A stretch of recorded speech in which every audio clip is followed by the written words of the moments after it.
Hello, welcome back to Video Wizard. Today, very quick tutorial on how to animate text in Premiere Pro. Okay, so the very first way I'll show you is through keyframes. We're going to do scale, but the same thing works with position. So I like the size running is here, so let's press toggle animation. That creates our first keyframe. Okay, let's move the timeline to a point where we want it to stop changing size. So maybe there. Now, simply change it to the size you want it to be, and then it will go there, okay? It will get to that size. That's the first way. You can do the same thing with position as well, okay? And rotation, same thing. Toggle animation, set keyframes.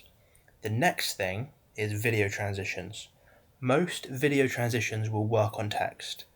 So, this is another way to animate it. So let's put additive dissolve, onto our text. And let's run it through.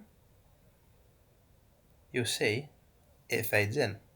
Change the length.